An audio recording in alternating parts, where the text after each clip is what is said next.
everybody. Welcome to Real Talk Fins Talk. I'm your host, Steve Malloy, and joining me tonight on the special end-of-season review for the Miami Dolphins football team is Greg Miney from the Fins Talk Sports Network. We got Curtis from Ace Per Head, and right above him is we got the one and only Vin Stanza, Evan. How you guys doing? How you doing, guys? Hey, guys. What an introduction, man. What an introduction. Yeah. He has a voice. This is actually a good night. We got a good night, an exciting, real night. Correct. Absolutely. Curtis, where can people find you, man, before we get started? You can find me here on your channel, but if I'm not here, you can find me at Ace Per Head on YouTube. Come check me out there. I do the Dolphin stuff. I cover the Dolphins, and hopefully this year I'll be covering Dolphins that are doing the right thing. So that's what. Absolutely. Evan, where can they find you? Oh, you can find me everywhere, but you're going to find me on FTSN. You'll find me on Twitter at Finstanza. You can find me on FTSN. Most of the regular season pregame, postgame show. You find me on Real Talk Fins Talk. You're going to find me during the off season. Commitment from myself and Greg, Brett once in a while. Anyone else wants to join on Fins Talk Overtime? We're going to be doing draft stuff, and now definitely we're going to be doing off-season stuff. So you can definitely find me there. And then if ever, you'll see me on Fins TV when they need me. And I also jump on with George and Fins Faithful podcast along with Curtis. We do shows with George, who's a great guy. Also, we support that network as well. So where are you not? You cut it down to a smaller thing. Where you're not? I'm everywhere else. No, I love it. Yeah, I love it. Exactly. Greg, where can folks find you, buddy? Popping in and out of the Finstock Sports Network. I'm with Curtis every now and then, and Evan and I will be doing overtime here on a regular basis moving forward. So that's great. Thanks, guys. Thanks, and I appreciate you all for joining me tonight. As I appreciate all the people in the chat. I appreciate you joining us tonight for this beautiful evening. I haven't been this excited in a long while, but before we do get started, I just want to say, remember, we may not always agree everything Miami Dolphins, but there's one thing we can agree on. We are Miami Dolphins fans. And with the good news, I'm going to go ahead and say the good news now. I know most people by now have already been informed that the skinny jeans social worker head coach of the Miami Dolphins, ex-Miami Dolphins, Mike McDaniel, has been fired. And yes, Curtis, you're not delusional. They did fire him. I thought I was on acid or something. Someone slipped me a head of acid in the afternoon. That was a good video, by the way. I watched your podcast earlier, so that's where I got that from. I was happy, man. I think Greer getting fired, and today is the happiest I've been in years. 100%. I felt like I was a kid. Yeah, I'm with you. But so before we get started too on the Mike McDaniel firing and all that kind of stuff, I wanted to go through some questions and ask you guys from the start first, since it is a review of the Miami Dolphins football season. Let me start with you, Greg. What were your expectations going into the year, and what did you get out of the Miami Dolphins this year at the end? I didn't think the offense was going to be very good. All right. And that kind of proved out throughout the year. I was not expecting much from Tua, and basically he didn't disappoint that expectation. I did think the defense was going to be better, especially early in the year. So I am a little disappointed in that. I did say at the beginning, though, that I thought the secondary was really bad, and it was below average secondary for the NFL. That sort of proved out as well. But, they finished 7-10. That's kind of right along the lines. I was anywhere from 6 to 11 to 8 to 9 wins at the most. I didn't see them having a successful season this year. So none of this is really that surprising to me. The big thing is they changed their front office. All right. The GM's gone. The scouting department's gone. They did that mid-season. That to me is the biggest thing, even bigger than McDaniel being fired in a way. The front office, and I've said this a long time about the Dolphins. All right, the Dolphins don't have a coaching problem per se; they have a talent problem. This roster has just never been very good, and you could say in the last 20 years, the problem with Miami has been the talent on the roster first and foremost, and that's the thing that needs to be fixed. Gotcha. Evan, same question.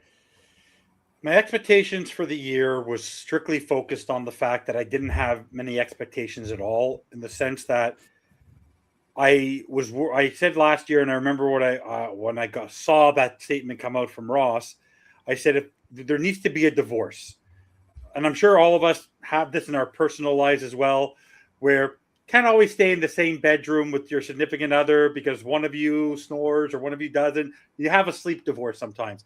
Tua and Mike McDaniel needed a divorce. I was less worried about Greer. I think Greer was going to make his own bed and and lose his job at one point. I thought it would be at the end of the year.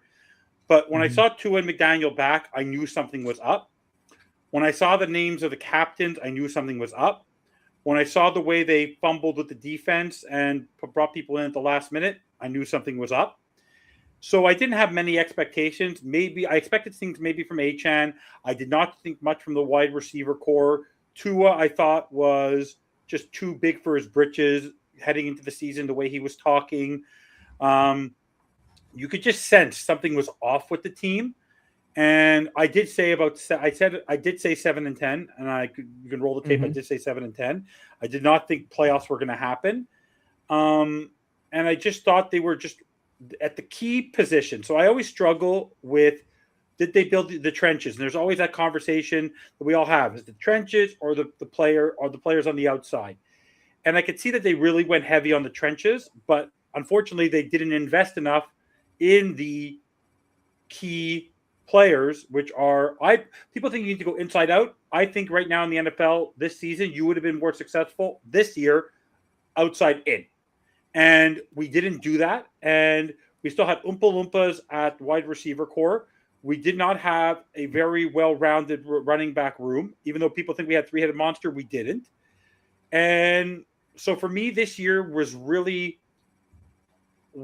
how long will it take for Tua to get benched? But it's not going to happen because Mike McDaniel is his coach. Like, I literally fell to the ground when he benched him. I did not believe it would ever happen. When they fired Greer mid-season, it didn't ever happen. So this season ended up for me, the expectations were no expectations except failure. But slowly but surely, they continued to surprise me. Right? They continued to surprise me.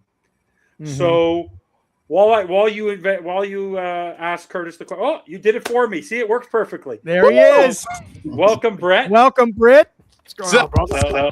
See how by the way, see, Steve, how when I produce, everything fits in perfectly. Yes, it does. I even got the aqua to work on the banners. Everything looked great. This broke my heart. This broke my heart. This broke me physically, but this broke my heart.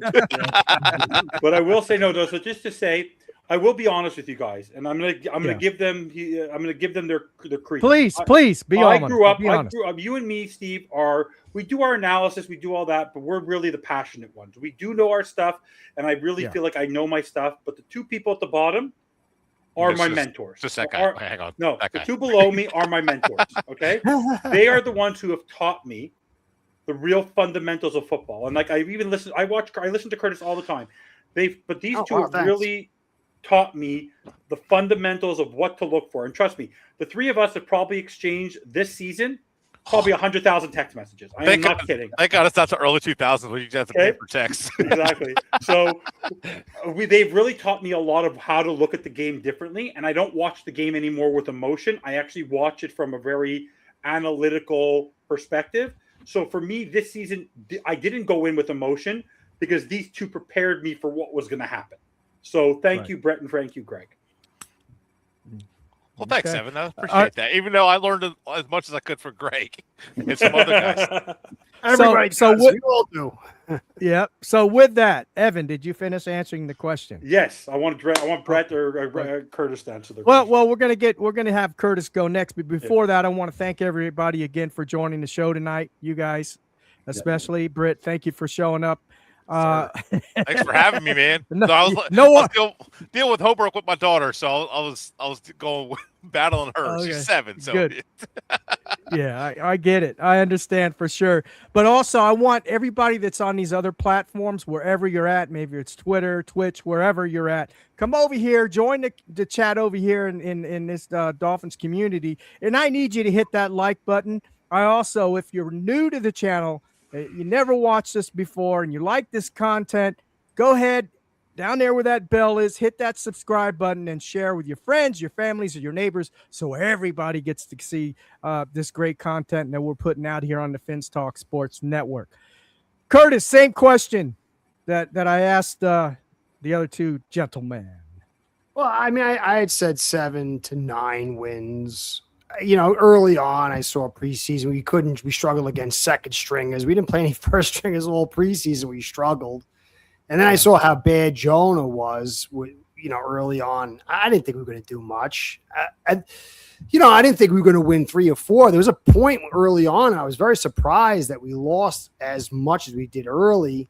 And I thought we were only going to win maybe 2 or 3 wins. Then there was a few wins kind of where we dug ourselves out of a hole, made a little bit of a surprise there. But we were a bad team. You know, I had said, and I think 22, that 24 and 25 was going to be where we hit the cap wall. And it was pretty clear. They would, you know, I mean, it was like finger painting of some like little kid on the wall to fill this roster out. You know, you had the shoreman cutting purse strings, and then you're going into the season expecting to evaluate these people. You know, it was clear we were going to suck. I just thought maybe 7 to 9. So it wasn't a good season. We're bereft of talent. McDaniel, the secondary was a disaster. I mean, we lost Noah. I was very surprised at Douglas, how he played. But this whole team is really kind of barren, and even to get 7 wins was pretty surprising. But there was a lot of teams we played that were bad, and they some choking jobs. 100%. And next year it's going to be worse. We got 27. I think the second most free agents. We're going to get rid of 2. We're going to be broke. But that's all about the tank season next year going in 27. It's going to be very interesting. But this year I kind of thought 7 to 9, and I didn't think any more than that. So, but I think we're still on the downtrend. So I think fans should expect that it's going to get worse before it gets better. So that would be my evaluation. Yeah, I think you're right on point there. Brett, let me get your take. Your expectations for this year, what was it, and what did you think of the end result? It was 1 game higher than I expected, and it's kind of funny because they beat Buffalo the second time around. So that was probably I know, right? So I had like 6 wins total, and I kept getting heat for that because it was like, oh well, we had this many wins last year without Tua or with Tua, so we easily would have got more this year. And I just with Tyreek, it didn't matter. With Tua healthy, it didn't matter. We were only winning 6 games. It's a big part of it. It's the quarterback position he's not performing at a high enough level. The talent of the team clearly is not at a high enough level.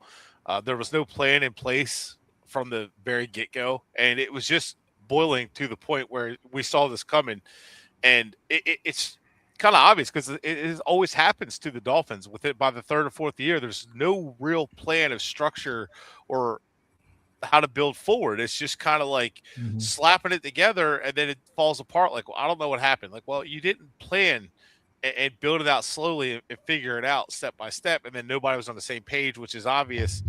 And McDaniel won the power struggle for a brief moment and then lost it. But I've said it at the very beginning. McDaniel took a dead-end job. He took a job when he was forced to defensive coordinator, a special teams coordinator, and a quarterback. That was just not safe. And the year before, he was going to interview for offensive coordinator with Flores, but Kyle Shanahan blocked it and promoted him. So Kyle Shanahan probably even told him not to take the job, but he got the head coach experience. I think he did better than people give him credit for.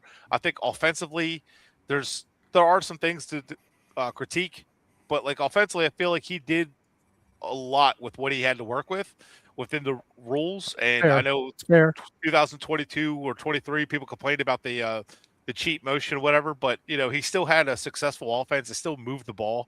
And at the same time, but the team discipline wasn't very good. The clock management wasn't good, which did get better, as Greg pointed out, when Ewers was in versus when Tua was in. All of a sudden, the play clock wasn't getting drained. So it seems like we had a Jared Goff and McVay situation where McDaniel had to coach Tua through the entire process until the mic clicked off. So it was a mess, and it just felt like it. And this season kind of came to a head. And at the end of the day, I'm happy that the result is a fresh start. And I believe McDaniel will have success somewhere else. He's going to be a hot commodity for offensive coordinator somewhere. And people who complained about his play calling are going to be eating crow when they see him with real talent on another offense. And I can see it now. And it's another Fangio situation where fans trashed Fangio. And I think it's going to be the same situation. And at the end of the day, this is going to be great because this season came to a head. Everything fell apart. And finally, we cleaned house, and it sucks that we had to go through another losing season, but it feels good to have a fresh start. And I'm not even a big John Harbaugh guy, which I'm sure we'll get into, but just the concept of being able to start fresh and say not because I was getting annoyed where it's like, man, we're gonna end up with a GM that McDaniel wants, and here we go again. It's finally. Just as sucky as it was the last couple seasons for the last few years of underachieving and the rebuild from 2019 on, the last 7 years have been wasted. At least, finally, we have hope for a future, and it's kind of one of those seasons that needed to happen. Yeah, I'm with you on that. And I, for one, I basically, gosh, I was a little more. I was a little more positive than you guys. I had them going 8 and 9. And then damn, Steve. I know, man. Too much hope for you. I know. Without but I did versus Chargers, maybe they could have got it. I don't know. Yeah, that's true. but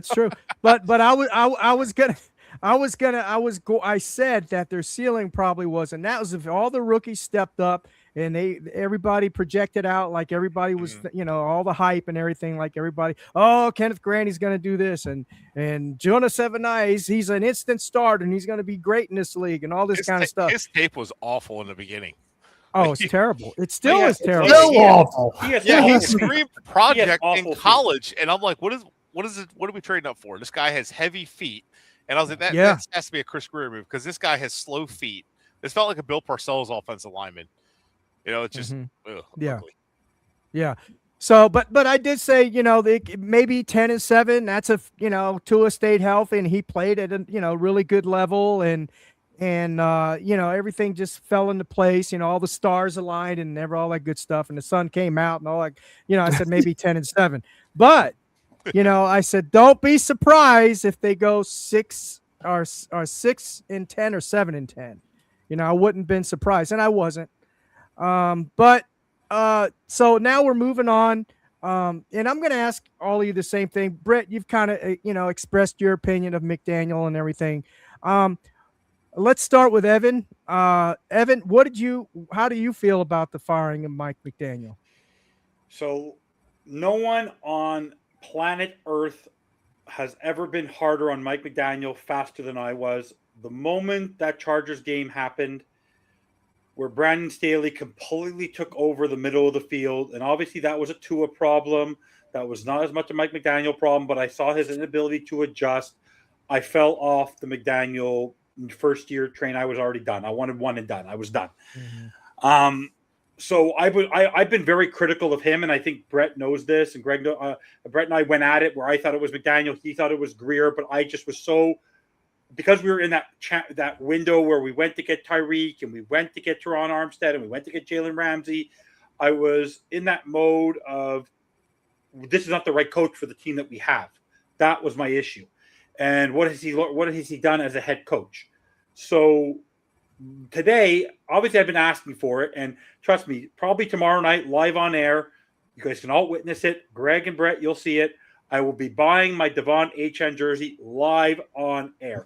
I have said it since the beginning. They fire Mike McDaniel. I buy my Devon Achane jersey because that was my troll all season at the beginning of the year to drive people crazy, because Greg and Brett put it in my head that this guy's not an elite back. So I basically ran with it on behalf of the two of them, and they never backed me up until near the end of the season.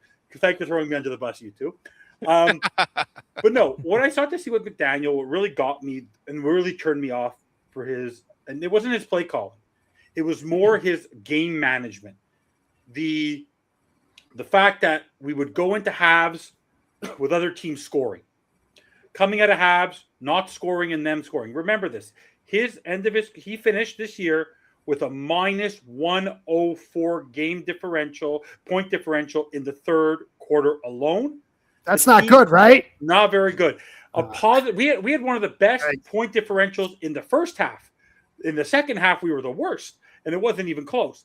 And that was an anomaly this year. Yes, Greg, it was an anomaly, but not getting to the line of scrimmage. Yes, I think he got a little better when Quinn Ewers was there, but the ability of the lack of discipline of the team, the lack of awareness during the course of a football game, talking one way and then doing something completely opposite coming out of the half, just the way he just engaged in himself, the way he handled Tua putting his foot in his mouth all the time and basically pretending he was a leader that he was not, and not doing it earlier. Like, he should have benched Tua much earlier than he did. I just couldn't deal with it anymore. So I was ambivalent to the season. So I was less frustrated with him this season than I had. He's a nice guy, great guy. I think he'll be successful if he ends up in Washington, if he ends up in Detroit where he's getting an interview. He should not be a head coach next year. If he's a head coach next year, he will not be successful right away. He needs to go where he's protected by a coordinator, by a head coach. Then he could potentially, if that coach doesn't do well, whether it's a Dan Campbell or a Dan Quinn, he can get another job in 27. I don't think there's such great jobs for him in 26 that he'll be ready for.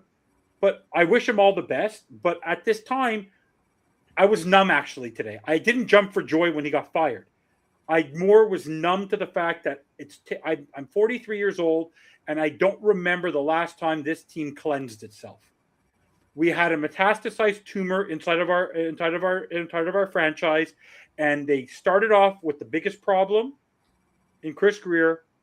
They started off with the second best. They got rid of the next worst problem with Tua, and then McDaniel. And I said this, and Greg and Brett, we said this to each other. I said it to you earlier. 3 letters, 1 word. Tua was his downfall. When the moment he hitched himself to Tua and didn't get off that train because he had the chance. He was willing to sign him. He could have let him play on his 5th-year option. The moment he hitched himself to Tua, his career in Miami was going to be done. So for me, he has lots of money in his 3-year contract. He's going to get a job somewhere else. I can't feel that bad for him, but it's the best thing that could have happened to the Miami Dolphins franchise in over a quarter of a century he was the last domino to fall. Yeah. Greg, how about you? How did you feel about that? The firing of Mike McDaniel? In my mind, and I said it basically after the second or third week of this year, that I thought he should have been let go. It really has nothing to do with his play calling or anything like that. I just felt the team was prepared poorly most games to start the game. And, he didn't really fix the issues over his 4 years here. What was an issue for him in his first year as a head coach was an issue for him this year, in a lot of instances. And I'll say this about him too.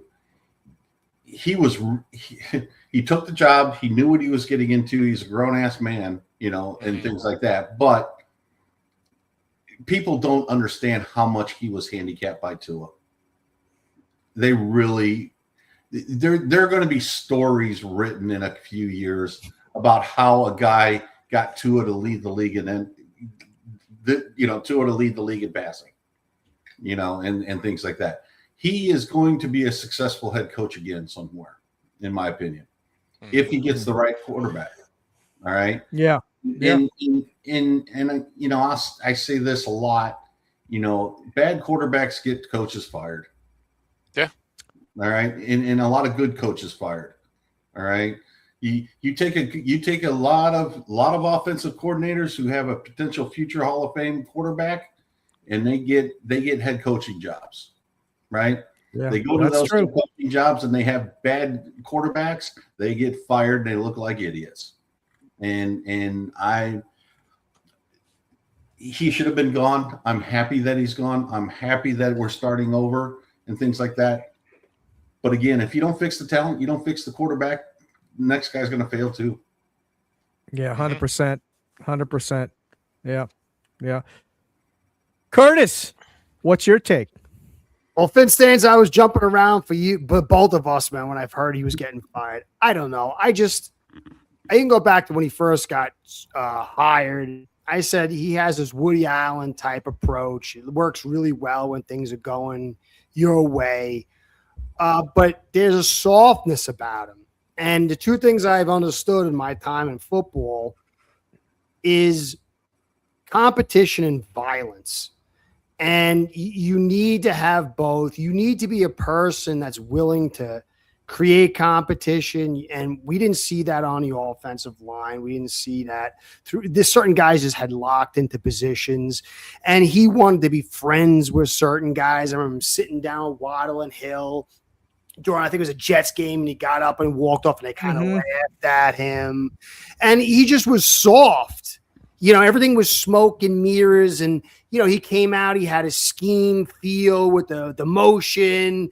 And as soon as that got taken away, then it was like, what do I do? Oh, I got Achane running to the outside. And then once that got changed by the leverage on the defense, it's like, what do I do?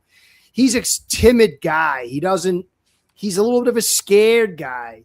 There's certain, like, even like we just saw last week, it was 3rd and 1, and he does a pitch outside to right. It's just, you just need a certain level of violent, aggressive nature. You can't want to be friends with the players. You can't want to chum up and yum up with the players. You got to have a certain nature of balls. Like, he would always go for on 4th down, but it always felt like overcompensation, like the little chihuahua that just barks a lot to try to intimidate things. And so I just think that, you know, like what everybody else was kind of saying about him, I do believe he was handicapped. I believe that, you know, I have a different opinion. I believe you've got a run game coordinator and you built an excellent offensive line that could run the football, you would have taken a lot of the load away from Tua and he could have leaned into his strength. But it was on him too. He chose EZ over Zach Tom. That, you know, I'm not really good to draft, but we had him in here and I was like, what? This guy's got the best metrics ever. He's perfect for and this guy's banging and laughing. I just banged in. I demanded EZ. I'm like, you know, there's something just wrong with him. He's just he's a guy you want on the chalkboard. He's the guy you want on your team. I just don't ever think he'll make it as a head coach or an OC unless maybe way down the line, because there's just some fundamental aspects that are weak in him. But I hope I'm wrong. I think he's a nice guy. Seems nice enough, but I think he lacks that nature. Yeah. Yeah. All of you've got, have made some great points about him and everything. So we fired coach. You didn't ask Brett his opinion. Who? Well, I did. Brett gave his opinion. Oh, you did beginning. That's Brett, did you want to elaborate a little more? Go ahead. Yeah, I'll say this. The one thing Thanks, Curtis, you brought up a point about the run game to kind of help Tua to his strengths, and they did try, but they didn't build the run game right. Especially the tight end. The tight end position was so awful. 1,000%. You're trying to run an outside zone. You got Durham Smythe, who's just awful at everything. And then, so why'd you gotta bring that guy up, dude? That guy's like a nightmare. Then you got Julian Hill, another one who's just. He showed flashes like twice. I was like, oh, he's figured it out. No, there he goes. And then you just did awful at tight end for so long. So why where do you have a fullback? Like we kept, exactly. Like Greg Dolchik, who was average. What was Alex Ingold's purpose? I don't get nothing. I like Dolchik though as a second. I like his hair. I like his hair. Like Dolchik is average at everything. Anybody's hair. I like anybody's hair. Listen, Dolchik was average, but looked all pro compared to the crap that we had. Oh, who was the other guy we had? He went away. He was around with the Tanner Who was it? Tanner Connor? Tanner Connor. Tanner? Mike Gesicki.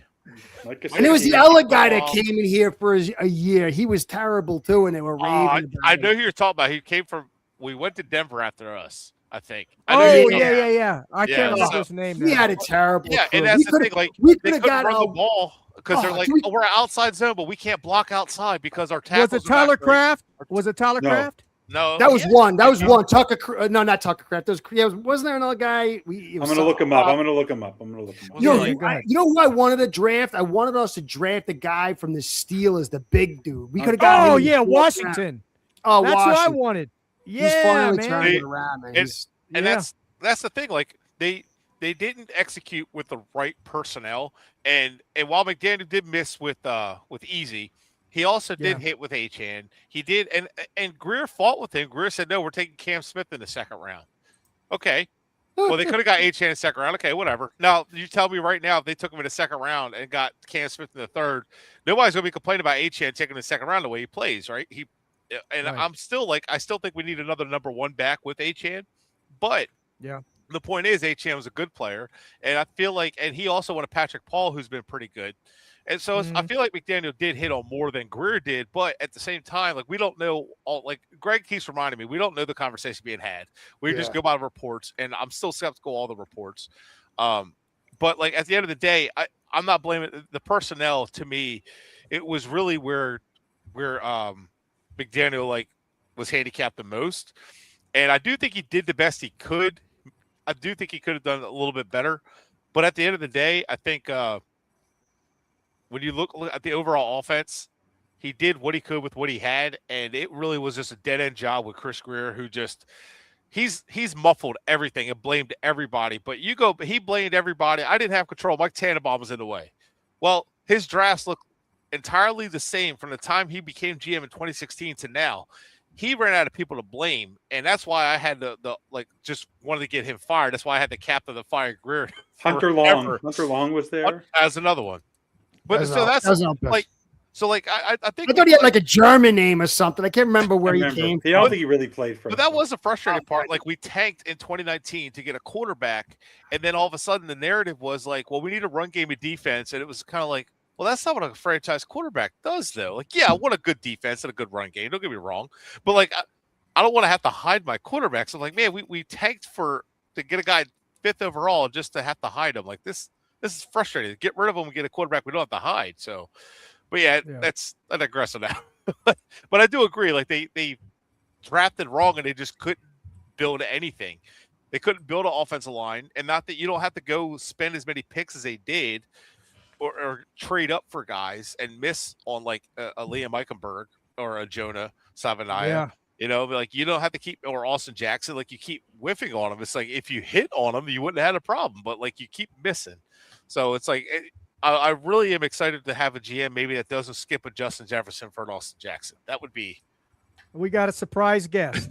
Uh-oh. Who gave him the link? Boom! There he is. Who gave him the link? Who gave him the link? Sammy! Hey, it was me. What's up, brother? Guys, is the party going? It's a party over here. Oh, I found him. It's Saubert. Oh, yeah, Eric Saubert. That's it. Yeah, that's the one I was thinking of. He went to the Broncos. Because I got him and Dolchik mixed up at first. Yeah. Sorry, Sam. I didn't mean to cut you. I was so excited. I forgot. I used to love saying his name, Saubert. You calling me? I'm calling me. I just wanted to, say hi to Steve. I miss Steve. I miss missing Steve. I would not have a chance to talk, and I wanted to check on his stances to see the party already stopped. How you doing, man? Did you still partying? I missed you today, Sammy. That was a fun show. No, I'm having a great time with my friends over here. You're always welcome. And by the way, Sammy, if you're bored tomorrow night, we're gonna have a party again tomorrow night. I might drop by. Sure. Sammy, Evan texted me 100 times. The Grin hasn't left Evan's face in about 12 hours. You have no idea. I was on a call, guys. I was on a call with 6 other people like this, a work call. And I got the news and I couldn't even, I literally, my jaw, I would say it like this. I was like, people didn't realize I was like this. I just literally did not, I could not, I was numb to the feeling. I didn't know what to think. I go, this can't be right. This is an Adam Schefter burner account. I couldn't believe my mind. And I got really, you know how I got concerned? Brett and Greg weren't answering me. You guys weren't answering me. I go, what's going on? Because I was in a legit meeting with my boss that I couldn't get out of. And my boss was there too. my phone keeps, you guys keep texting me, it keeps dinging in the background. I finally silence it just to see what's going on. Then I finish it. I'm like, okay, what's happening? And then it was like, oh, okay. But I was in the middle of, I had a machine apart trying to figure out what's going on with it for the second day in a row. And we had like 4 other mechanics out. Like, oh God. Like, and then my phone went off, like different people messaging me the same thing. And I'm like, what the hell? Then like a half hour later, my wife even texts me and sends me. I'm like, damn. Oh yeah. Yeah, it's crazy. I want to know if Evan already bought the jersey. Am I late today? No, I'm doing that live tomorrow night on the air. Live tomorrow night. Oh, it's tomorrow night. Oh, yeah, I'm going to do it live on the show. Finn's Talk Overtime. I'll do it live. So let's get Finn Sammy's input. But first, let me ask Finn Sammy. Finn Sammy, what you got going on at Finn's TV, brother? Well, we had the last show of the season last Tuesday. We had Josina Anderson. It was great. She basically gave us some kind of breaking news on the Harbaugh thing. It's been very controversial whether the Dolphins contacted or not. That's still in the debate. And she basically confirmed today something she broke on Finn's TV on Tuesday, that if Mike McDaniel was to be fired, which he was fired today, he might even take a year off of coaching. That was very interesting. The first time she said it was on Finn's TV, that she has some sources that said that Mike McDaniel might not coach this year. So as of now, a couple of teams interested. The Lions for a coordinator, probably the Commanders. We'll have to wait and see with the Cleveland Browns. But Josina said that Mike McDaniel could be leaning to taking a year off. And basically, she confirmed that today on her account on X. So it will be very interesting for Mike McDaniel. Of course, he's going to be paid for the Dolphins next year. So that's a pretty good gig to stay at home. And he's got a young kid, so stay home, spend the time with the kid. Yes. And he's very a family-oriented guy. We've seen so many clips of Mike McDaniel with his daughter on the sideline. So it might be good for him to refresh and to, finally discover himself. But with the Commanders having an opening, and how important that guy has been, that head coach has been in his life, it should be very tempting for him to go help him out in Washington. And Jaden Daniels, I'd go coach Jaden Daniels. Yes, that's pretty good. Yeah. Him and Dan Quinn were coming back together. That would be kind of. Oh, but don't forget also, one of Mike McDaniel's favorite people to work with is a wide receiver in Washington, and his name is Deebo Samuel. Yeah. Oh yeah, that's a good point. Deebo and him go back. So yeah. Yeah, and it was McDaniel's idea to put him at running back too when they were out of running backs. Yeah, he made him a lot of money with yes. Yeah, and it will be a very interesting for Mike McDaniel. Evan and I have, I think, disagreed a couple of times on this, but I do believe Mike McDaniel with maturity, a couple of years from now, after going to another head coach, more mature Mike McDaniel could be a much better head coach Mike McDaniel. So if I were to tell him to take things slow, go somewhere where you can be the first coordinator, go to a good organization, and reinvent yourself. He wasn't the guy for us. I was never, as Evan saying, I was never a Mike McDaniel kind of guy. But that doesn't mean he's not a good person. He's not going to be a human being, and he's not a good players coach. But right now, this organization, the less things they need in Miami with so many distractions and the kind of things that happen in Miami, that's the least you need as a coach. I want someone who's very different kind of coach compared to my mind. So we'll have to wait to see what happens now. Yeah. I actually think one of the nails in the coffin, guys, I want to get your opinions. The day that I think actually the Buffalo game was actually a blessing and a curse, because the reaction of the team when they beat Buffalo and him trolling the team when you're literally 5-6 games out of a playoff spot, that just told you right there, a head coach does not do that. Like, you're not going to see John Harbaugh or Mike Tomlin or Sean McVay or Andy Reid or Sean Payton driving by a bar trolling another team. And just like Finn Sammy said, that's a sign of immaturity. Yeah. Maybe a couple of years from now, he'll be able to, maybe he takes a day off. He's able to reflect everything that transpired the last 3 or 4 years, and he comes back with a vengeance. Who knows? Let's say he wasn't even trolling. You don't expose yourself to that. You 100%.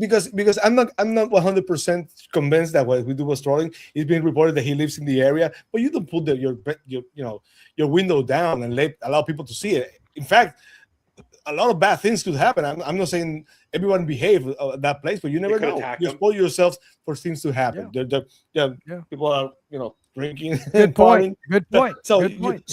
the mature thing to do is not to, as I said, coach of the Dolphins, to not expose yourself to it. So even though he might not do it as a trolling thing, the mature thing would have been not to expose yourself to do that. So live and learn. Hopefully he learns from the experience. Hopefully he's a better man, a better coach for that. And, hopefully he gets another job. I would love for him to get another job because as a person, I think he's a good person. I think he's a good man. As a Dolphins head coach, that's not the route I wanted the Dolphins to go from the beginning. So I'm glad we're moving on. Hopefully we can amend with someone better as a head coach of the Dolphins next year. Yeah, 100%. 100%. So we all right. So we fired McDaniel. We fired Chris Greer. Say it again. What happened? We fired Mike McDaniel. Say We his fired name. Chris Greer. Say his name. I just want to say, Christmas came early for me because Greer was fired halfway through the season, and and then it just. But you know what's so funny about the Dolphins? This is just cherry on top. Guys, but you know what's so Dolphins?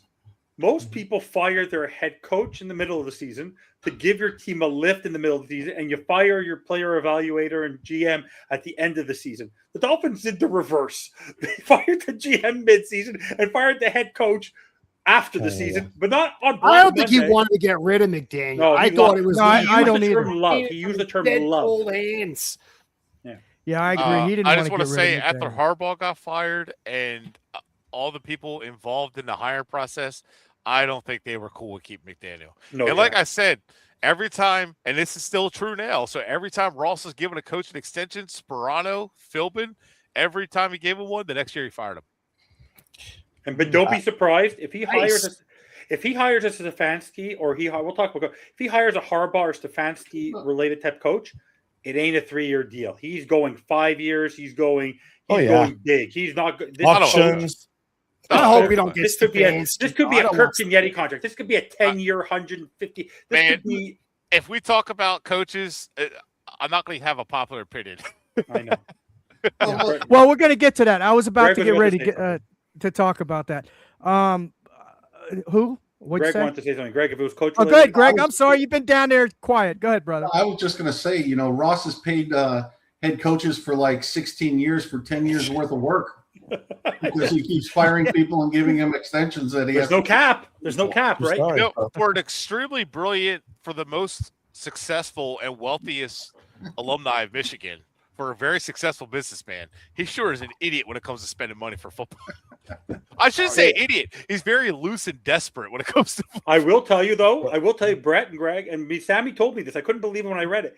Do you know, there was the game where it rained like crazy a couple weeks ago in Miami. After it stopped raining, the grass dried like crazy because under the stadium, what he built under, do you know the grass company that fields the grass all over Hard Rock? He owns the grass company. Yeah, he owns the grass all company, the companies that literally he likes to see that he buys it. The guy. Think about it though. Like he, not to get too far off topic, but he owns a grass company, and then he says that's cost of business for running the stadium. Oh, and that's cost of business for that company. Oh, I just got a bunch of tax shelters. It's genius, honestly. Yeah, guys, that's the way it always works. Guys, when he bought the team, he was worth $6 billion. That was in 2009. His net worth now is $17 billion in the Dolphins. The Dolphins have won no playoff games. He's tripled his net worth. That's because he can just keep selling hopium. That's all he does. We're halfway there. We got our coach. We just see the GM. They got a great propaganda department for sure. Well, he's also got a gullible fan base too. That's what I'm saying. So anyway, we fired Greer again. We fired Chris Greer. We fired Mike McDaniel. So now we brought in for the final, I guess, interviews. We brought in 4 GMs. Jared Alexander. Oh no, what is it? Chad Alexander. Chad Alexander, Sullivan. Then we got Champ Kelly, and then we got Josh Williams from the 49ers. Those are the 4 finalists. So, in your all's opinions, and I'll start with Finn Sammy. Out of those 4 GMs, who is your favorite, or who would you like to see come here to Miami? I'm very firing right now, but I would like the Packers one just because of the fact that those guys in Green Bay keep plugging people in one after the other. They find the way to to develop players. They know how to develop players. They know how to. As a general manager, if they're gonna go, I don't want to stick to the guy. I said I want the person who knows how to build a team from the ground up, the roster, the best way possible. That's what I want. So those guys for me is basically all the same. I think those guys, neither of them are statistics guys. They're basically all former scouts or former personal people. So I think the Packers one right now, given the situation of the Dolphins, where they're basically going to have to plug in a lot of young players for the next couple of years. Someone who's knows how to, get young players and basically plug in and play. That kind of guy, it will be the.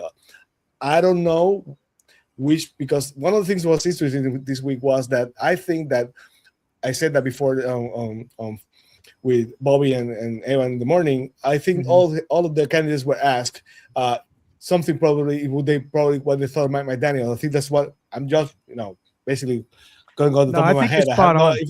But I think that basically they asked everybody, "Why do you think of Mike McDaniel?" I always say, "I would not keep Mike McDaniel." I think that's what Ross said. And it's like I said with Eddie a couple of minutes ago. When you have a meeting with the boss on Friday and they move the meeting with the boss to Wednesday, that's never good news. So, that's not good news. That's not good news. So my moving that meeting after. What's that thing? You don't want to somebody. You don't fire somebody 5 o'clock on Friday, right? Yeah. So exactly. Yeah. So but they moved that before, and they already had the first round of interviews. Probably all candidates say, "I will not keep my McDaniel on." So that's probably what Ross said. That I might have to do something here different. So Chad Alexander for me will be interesting, of course, because the relationship with Harbaugh, of course, that will be interesting. There's some who believe that if he will pick the defensive coordinator mentor will be interesting too. So all the candidates right now, Kelly is the less amount interesting for me because it's basically not about. I know he's only been here with the organization for 1 year, but that doesn't scream out the change I would like for this organization right now. So. Kelly will be at the bottom of the list for me. Sullivan will be number one. Alexander is intriguing. And I think that when they ask every single candidate, they say, if you were the head coach of the Dolphins, who would you bring as head coach? What offense would you run? What defense would you run? Who will be the coaching staff? And if Alexander said, well, I will bring Harbaugh. I already spoke to him, and he's interested in coming here. If you hire me as a general manager, he will be your head coach. The Dolphins would not need to call Harbaugh. Yeah. They already know Harbaugh is coming if you name Alexander. Of course, they cannot do that. They have to be very cautious because the rule now you have to interview not only one minority candidate, you have to interview two for head coach, two for GMs. So they had to be very careful in the process. So they're moving quickly, but they're acting like they're moving slow because they've been acting since November. And the week started on Monday. They're already in the second round we might have a GM fight tomorrow, maybe Saturday. And they seem like they're taking their time. They interview people, but no, they're moving really, really quickly. And of course, Harbaugh already, is not going to take an interview until next week because he's had a family thing with the daughter on college. So it's interesting. Yeah.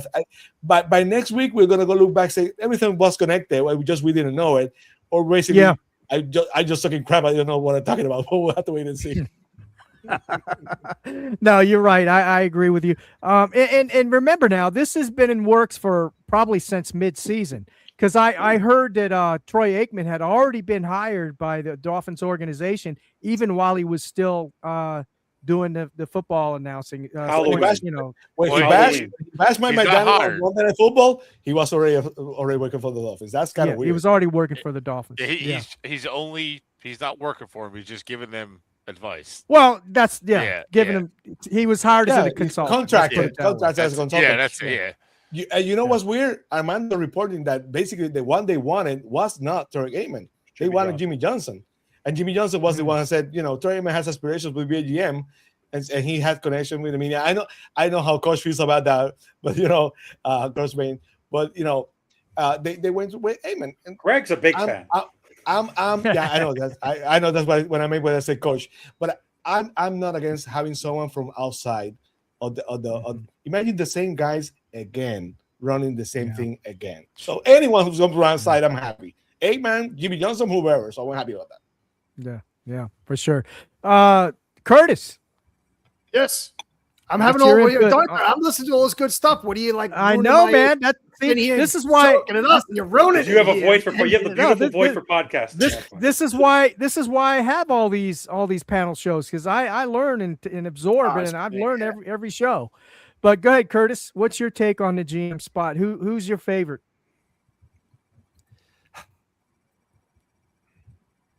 I like. Look, I Bob! like. You only had 5 seconds to answer. That's so bad. Go ahead, buddy. I like Sullivan better, but I don't know if I like the Packers way as much as I like Alexander. I think Alexander with the Chargers and Harbaugh is more smash mouth and brutal. The way they run their offense. And the way the Packers run it, I can't remember but there's a lot of zone involved. It's a little finessey. Like, I love Zach Tom, but they got Zach Tom at the right tackle spot. He should be, in my view, he would be a center.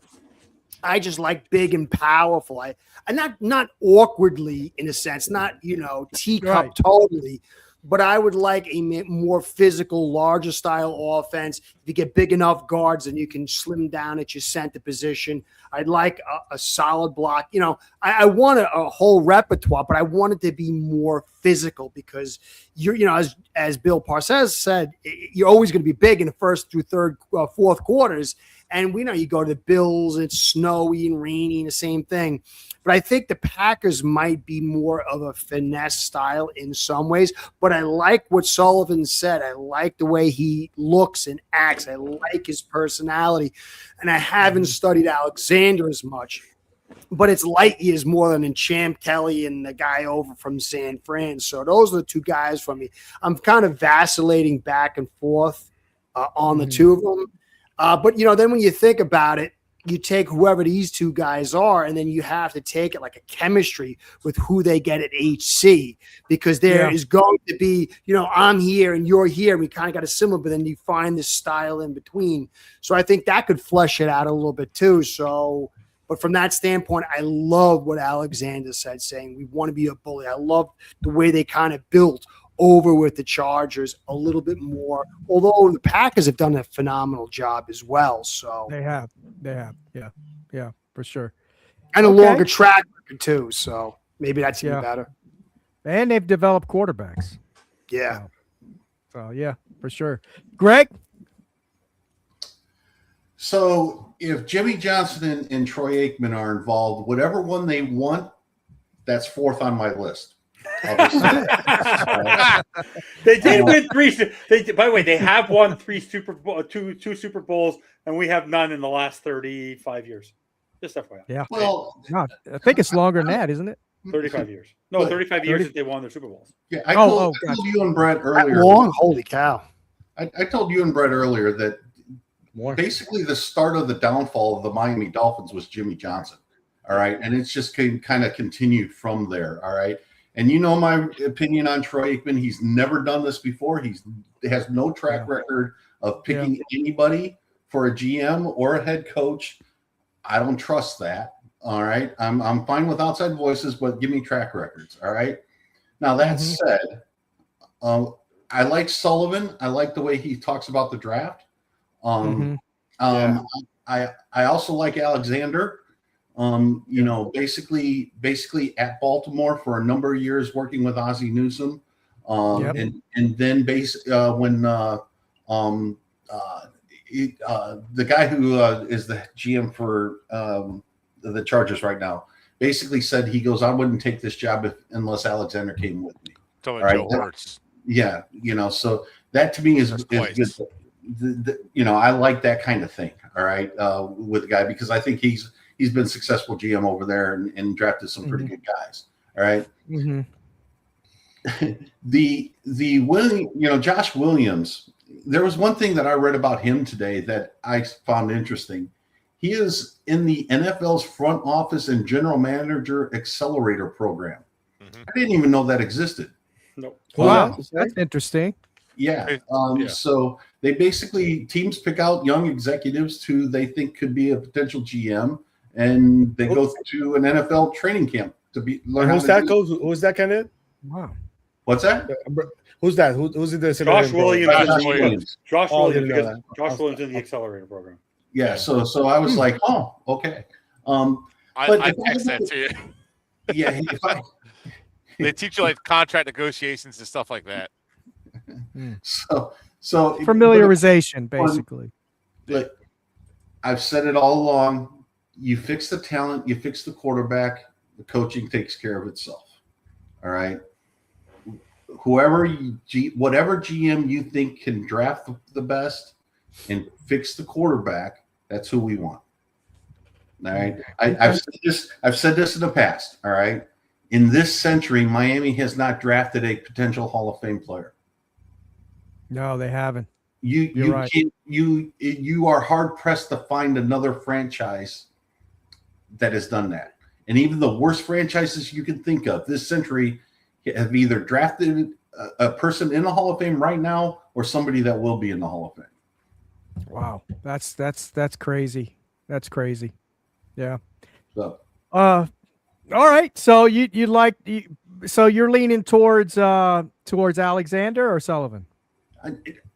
My first choice would probably be Alexander, but I wouldn't be disappointed if it was Sullivan. I'll say it that way. Okay. All right. Fair enough. Britt, what's your standard for GM? So, somebody who understands today's NFL, somebody who understands how to win and how to be successful, how to develop not only players, coaches, and your front office. Like someone who understands how to not just build a team, but build a front office and build something for the long term beyond yourself. Something like the Ravens had, the Belichick started with Cleveland, Green Bay's had for decades, but a lot of it started when Holmgren took the realm there, and it really kind of like went in place there, and it followed him to Seattle for quite a few years. Andy Reid did in Philly, and then KC. And the reason I say that, because look what Eagles have turned over coaches, yet they still have success. Why? Because the players and the draft development has stayed the same. They still develop and draft for the system. So with that said, my top two, Champ Kelly's a hell no. Come on, Hell to the no. He was only a finalist. So that means he's the one getting right? He's the one getting right. So like Josh Williams is a bright guy. The guy worked for what was it, TD Ameritrade, I think, but he did a lot of finance stuff before he got into scouting and stuff. Okay. So he's an intelligent guy. He's not stupid by any means. He has, but we already had a coach that wasn't stupid. He was intelligent. Well, yeah, but I mean, like he still understood football, though. You know, like yeah. I don't know. I don't know that I want leg. Josh Williams. I want someone a little bit more dialed in. And I think Chad Alexander and Eric Sullivan are the best options. Eric Sullivan to me is my favorite because the guy is focused on the draft. Green Bay is one of the best run organizations. They understand. They've hit on 2 quarterbacks in the first round. Okay, they've hit on their franchise quarterback. They develop and draft offensive line, and they're not dumb enough to say we need to spend 5 first-round picks in the offensive line. No, we draft our offensive line in the draft midday, day 3. We get guys, we develop them. They know how to develop a run game. He comes from more of the West Coast style. He started with Sherman back when Mike Sherman was the head coach and GM. But that was also Mike Holmgren's system. That because he was Mike Holmgren's guy. So it's that West Coast system, and I would love to pair him up with somebody else here. We'll get to that later, but Sullivan's my favorite just because he comes from a team that's known to scout and develop and build through the draft. They put a premium on premium positions. He understands quarterback, wide receiver, corner, pass rush. Those 4 have to be good at all times. You have to have those. If not, you're not winning anything. You're not going to win. If you can have the best run game, best run defense in the league, but once you play that quarterback, you're done. That's it. So you could develop the run game. You could develop all that. Chad Alexander I do like because twice, like Greg pointed out, Joe Horace wanted him as his assistant GM with the Chargers. Joe Douglas also brought him as the assistant GM to the Jets. And I know that doesn't sound great, but look at what the Jets did during Joe Douglas's tenure. they actually drafted a lot of good talent. They did not miss a whole lot in the draft. They actually had some pretty good players, and they didn't miss a whole lot. Except the quarterback. Yeah, right. Yeah. But like at that point too, they True. I think but they did good. They did good. Their owner got in the way on that. Yeah, they went with what he wanted, but no. So like again, like Greg said, it doesn't matter. You have to hit your quarterback. But Chad Alexander, I like the coming up from the Ozzie Newsome system. But what makes me nervous is even though the Ravens have hit on quarterback twice in the first round as well, I'm a little nervous. Even though they're a great organization, they kept coming up short to the Bills, to the Chiefs. And what do they have in common? Great quarterback play, elite quarterback play. Yeah. So that's what worries me a little bit is they build the trenches well. They play good defense. They play good offense. But they come up short because they don't play great quarterback. You know what I mean? So, but I do think Chad Alexander could be the right guy, and we could see. And I am for long-term success. I just, I feel like a guy from Green Bay, from the West Coast, brought up in the West Coast system, they've been around, they've drafted quarterbacks, they've developed quarterbacks. Quarterbacks resurrect their careers there. They understand. I feel like he probably has a better feel of how to find the quarterback. I'm just kind of leaning that way, but I would be happy with either one of those two. Champ Kelly, it's just Chris Greer all over again to me. Just another interior promotion. Yeah, well, great. would you be promote a guy? Yeah, but would you be opposed to him being like an assistant GM? No, I'm not opposed Champ to him Kelly? keeping his role. I'm not opposed to him staying put. And then one of the other guys wants to hire. No, I don't care about that. Do you think there's any chance that Champ could actually get the job? Like, Yeah. I don't know. You just could say no. I can go to sleep at night and be happy. Lie to me. No, he's not getting the job. No. Even Ross. Are you happy now? I keep saying like this could blow up in our faces. Stephen Ross could look like a complete idiot. Who knows? But at least he finally cleaned house. But I still can't be any worse than what we have been. Until Steve Ross hires an actual competent staff, I don't have faith that he can hire a competent staff. I have to physically see it to have faith. Yeah. Like for sure. if we had with Alexander and Harbaugh, while it's not my favorite option, it's at least definitely more positive than what we've had in the past. Yeah. I agree. Just that little bit of shot of hopium. Yeah. Evan. I'll bring up my sign just because Brett likes to bring up his signs. I do the Brett thing. So Harbaugh, Stefanski, I'm okay with. Second fiddle, I take McCarthy. I don't want a coordinator. I'm anti-coordinator. We've done coordinators since Sperano, since Taben. We've done Sperano, we've done Philbin, we've done Gase, we've done Flores, we've done McDaniel. Enough with the newbie head coaches, because one thing I've read a lot about, and I'm sure you guys actually know this. Cam Cameron was great. Oh yeah, I skipped him on purpose, by the way. Young Don Shula. But no, if you happen to notice, GMs are not often recycled. So GMs typically you have to go get a new GM. GMs aren't very often recycled, but because a lot of times usually the head coaches have the player personnel, but the head coaches, we really need a veteran to really establish the reputation of the Miami Dolphins on the football field. I want a coach who can actually win in cold blood and 40-degree weather. That hasn't happened in a century. So for me, the reason I like Alexander is his experience in multiple places. John Eric Sullivan's real success has been in one place. At least Chad Alexander has been in multiple places. Plus, one of the assets that none of them brought up, he's played the game. He's a former NFL player, so he knows what it is to be an NFL player. A lot of the other guys do not. Greer did not. McDaniel did not. Champ Kelly does not. John Eric Sullivan does not. So he's the one guy actually in the interview process who's played the game of football. And I think he was a Yellow Jacket, if I remember correctly, Greg. I think he played for Georgia Tech. Georgia Tech. Well, Champ Kelly played college too, though. Yeah, but Champ Kelly's had a little more of a cup of coffee. And the Harbaugh Stefanski, I'm okay with. I'm okay with either one. I like the veteran mentality. If we get John Eric Sullivan and Matt LaFleur loses his job, I'm okay with that too. If Pittsburgh loses, if Pittsburgh starts to fire Mike Tomlin, sign me up. I want someone who can actually establish the football and actually have player personnel. Like no matter who they hire, I want either Stefanski or Harbaugh, who are my top two choices, to have I want them VP of player personnel. They need to have involvement in who they have on the football field. We have never had that in Miami.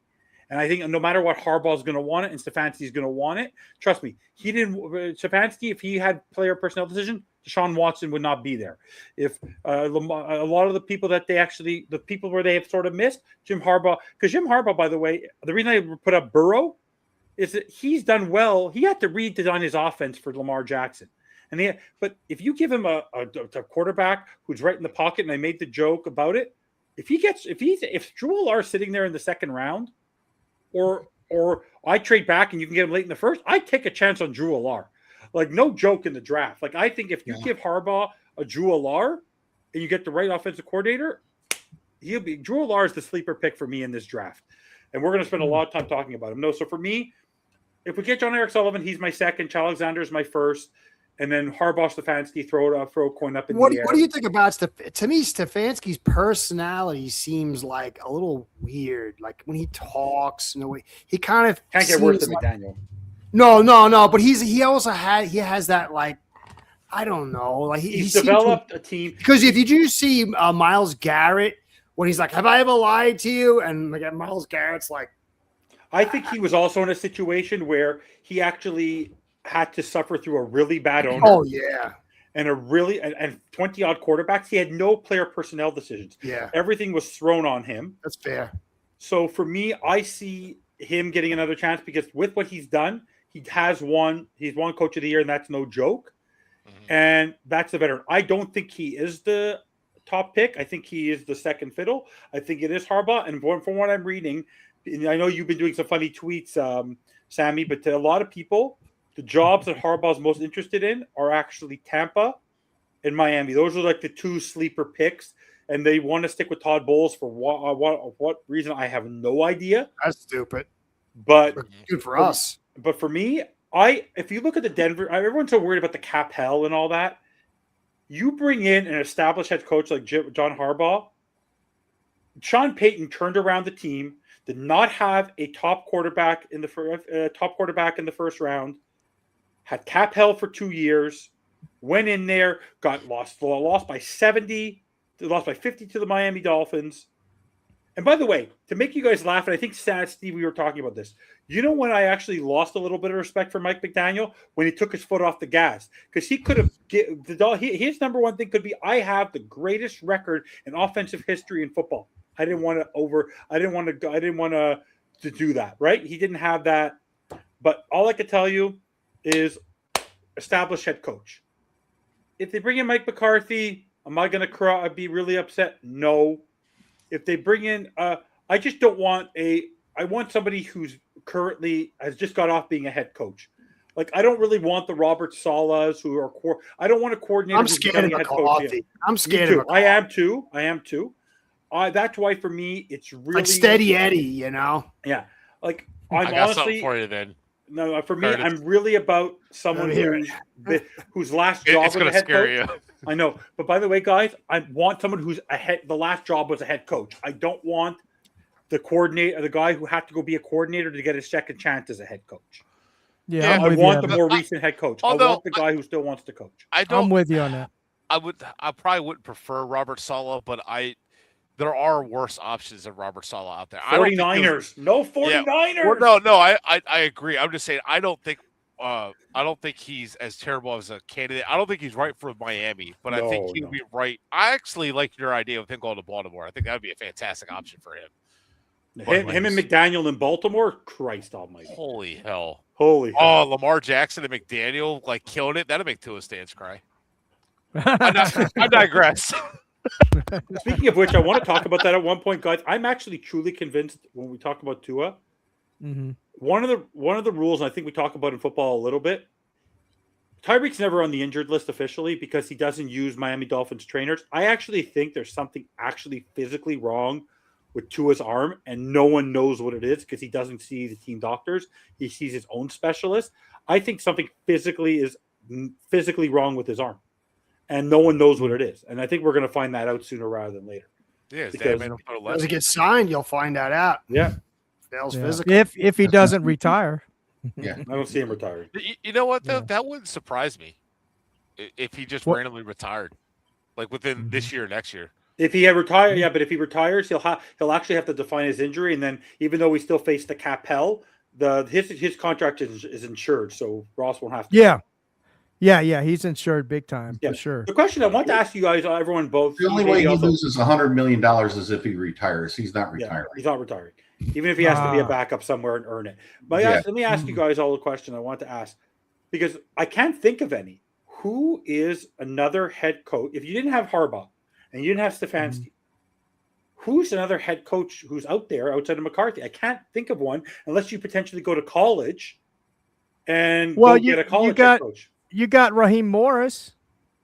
Nah. He was fired. No, I wouldn't want. I'm just saying. a guy who's won. A guy who's won. Like I'm saying, I have a feeling. A guy who's won. Like, I think we're also like, for example, like Greg, and Curtis and Sammy. If someone told you tomorrow that LaFleur gets fired, are you comfortable with the John Eric Sullivan, Matt LaFleur?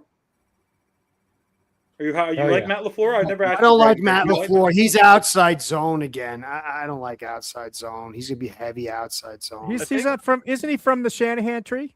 Yeah, I'd be surprised if they fired LaFleur. Honestly, the only reason I see they them lose, he's on the hot seat. I understand that, but the only reason I can see them firing him is if it's for like another like Stefanski or Harbaugh. That'd be tough to see. But I'm convinced, guys. I'm convinced they do not. I actually believe this is heart of hearts.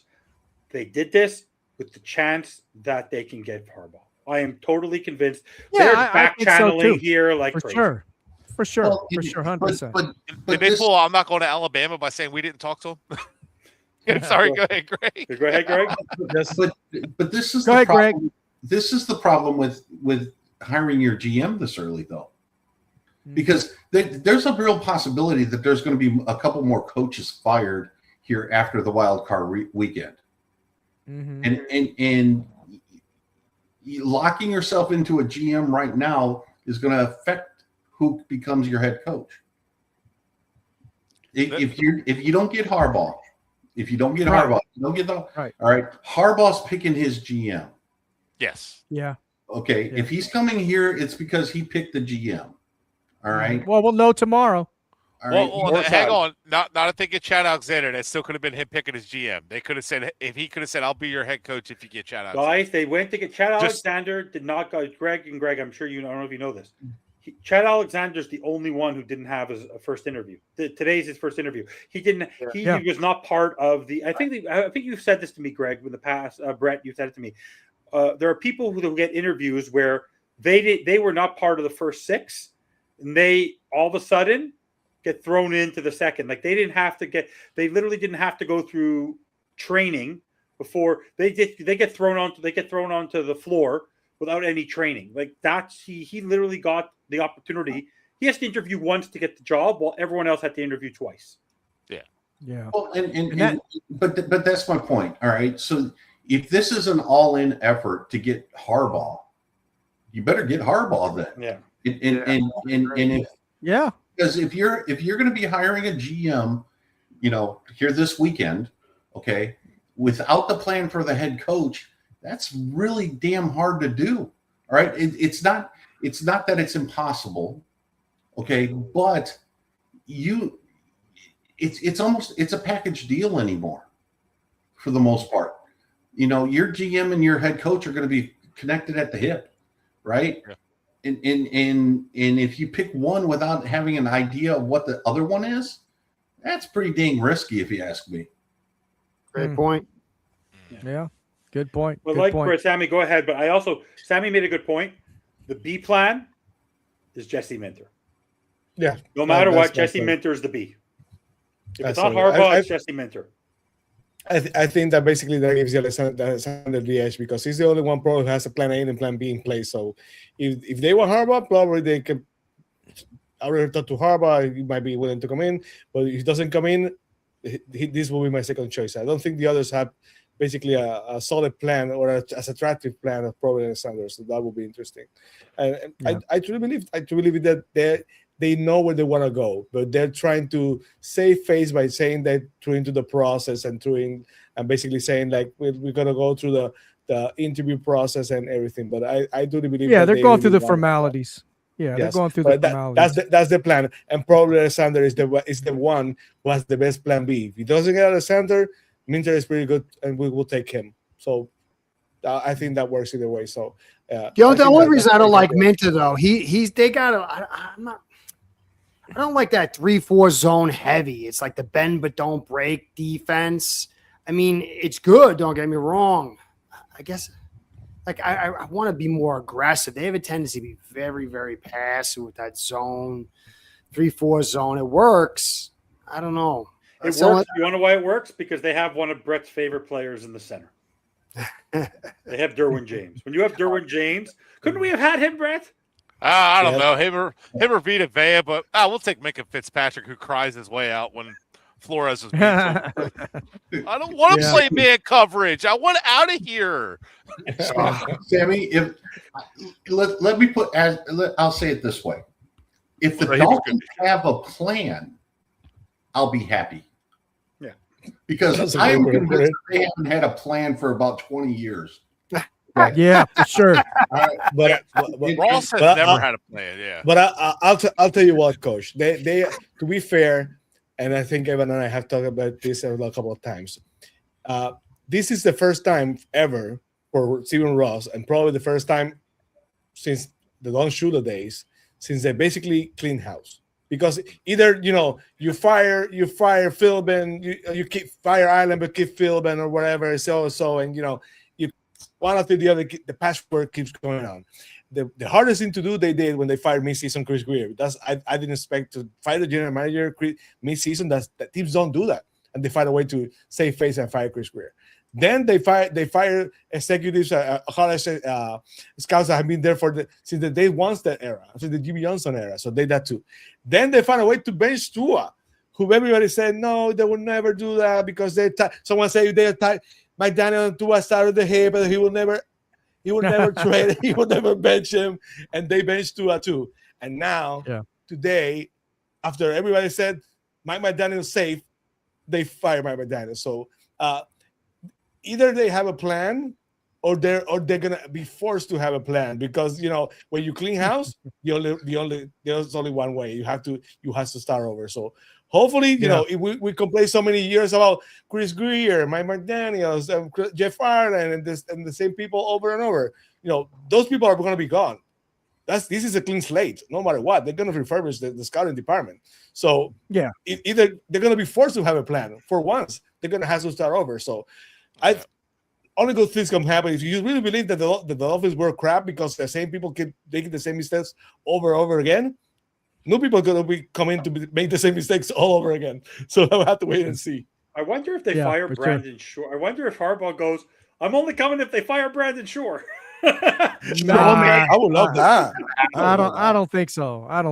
No, but, hey, before we get started again here on the second round here, is anybody on here? Everybody's good. Nobody has to sign off or anything. Everybody's good to go. I'm good. Oh, this is an hour and 15.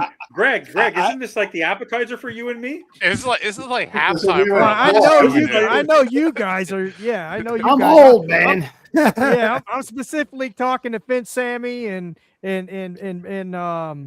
Greg and Curtis there, and myself. I can keep it going. No, I'm gonna take the out. So I'm gonna take the out. So everyone can. I'm gonna take the out. So everyone can talk for me. So everyone, you can take all my time. So.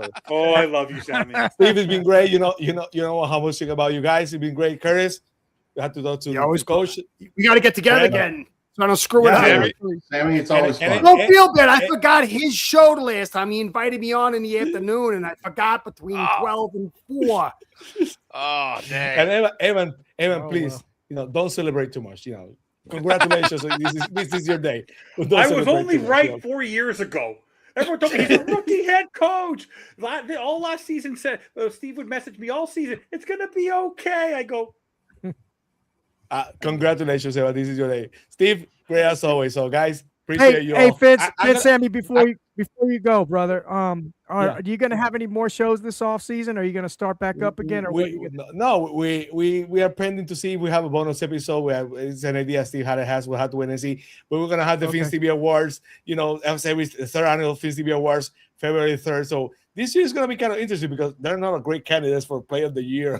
And I want the McDaniel Award. McDaniel Award. You're going to present the Blunder of the Year for sure. So that's probably going to be on February 3rd on the Fins TV Award. Thank you, Steve, for asking. Yeah, no problem, man. I appreciate you, brother. Thank you for. I'll keep watching. I gotta keep commenting. So keep killing, guys. Talk to you later. Thank you, Sammy. All right, man. Thanks for coming on, brother. Behave yourself. You'll come back in if I don't. You have the link. Awesome. Yeah. Bye. You're good, brother. Thank you. By the way, it's also just a FYI for him. He's an hour. You are an hour behind Steve. He's an hour ahead because San Juan's an hour ahead. Yeah, me too. Oh, right. Yeah. Oh, yeah, you're in Panama. Right. Yeah. East Standard. Yeah, I've been Should I sick kick for the you? last Sammy, 2 should I days. kick I you? stay on. Mm-hmm. A little bit. Of me. So here we go. Let's all right. So we've talked about the McDaniel firing for you, Curtis, twice for you, and the Chris Greer firing For you, Brett. For you, Brett. So what's going to happen? We've got 30 free agents on this Miami Dolphins football team. 30. We're in cap hell. We've got a draft coming up. Cap's not real. Who do you guys, and I've got a list of names of the 30 folks. If you want me to go through it, I can. If not, we can just do it this way. Who do you think who should we keep? Let's start with the defense first. Who should we keep? And are we going to sign Achane? Are we going to sign Mika? We're going to sign Brewer. I know Austin Jackson's contract is coming up. No, you got a year for $10 million on him. But they'll cut him. They're going to cut Who? him. Who? Jackson. They're cutting him. Yeah, Greer pushed $9 million into next year. Yeah, they're cutting him. Oh, he did. Okay, they pushed the can down the road on him. All right. Yeah. Okay. So you don't think he's going? Curtis, you don't think Austin Jackson is going to? He should have been gone years ago. He's going. Yeah. But it's money now though. Like because you got to think you're going to get rid of Hill, you're going to get rid of Chubb, you're going to get rid of Tua. That's a lot of money. You got to lock up Brooks. You got to lock up Achane. If you want to move off Brooks. Jackson, we're already at 35 dead million next year. We're already at 35 dead. I think Brooks, you could probably extend to save a little money. Like, there's a couple guys that are worth maybe keeping that you could that are already under contract. Right. Well, Brooks is locked, but will he keep playing unless he gets a big contract? Yeah, I'm just saying, like, if you could maybe resign a couple guys to where the money gets spread out a little bit, the kind of takes some pressure off too. But it really depends. But that's the thing. I'd really like to see the Dolphins, and I know, Evan, you're saying the cap is not real, but for me, I really like to see the Dolphins get their books straight and squared away before they make any, splash moves like maybe in free agency or something like that, which they shouldn't, right? I said the other night, they can't. They got 30 people that are free agents. They're going to have to replace them. And they're going to be paying these guys, whether it's rookies or veterans or unrestricted free agents, they're going to be paying them the minimum. Even if you pay them a minimum, just $1 million, you're looking at $30 million right there off the bat. Yeah, we're at negative 23 right now. Yeah, negative 23 million. I got 47 guys on the roster, and I'd say about 20 of those guys are on players. But the thing is, though, that money can be moved around, and they could. There's ways around the cap and all, but they do have to get their money right. But this is exactly what we went through in 2019. This is why we got rid of all the bad contracts. We got to get the money right, and we're no longer going to fight over the draft. And what do we do? The exact same thing. And then we missed on Justin Jefferson by taking Austin Jackson. Crap. Let's go trade for Tyreek. F them picks. Let's trade 2 picks for Jalen Waddle. Yeah. So it's like. They kept trading picks and saying F them picks. Yeah, but F them picks. They're cheaper players, and if you hit them, they're good. Now, granted, I'm okay with trading. Hey, go and get a guy like Tyreek. That's fine. I don't care about that. But you can't go get a Chubb. You can't go sign all these players and spend all this money and think it's going to do anything. On top of that, we spent money on players who weren't worth spending money on, like Cedric Wilson. Yeah. So it's like so it'd be nice to see a GM come in, focus on the draft, and if like a guy like if our top two guy that we talk about, if one of those guys comes in or anybody really, don't be surprised if they trade down.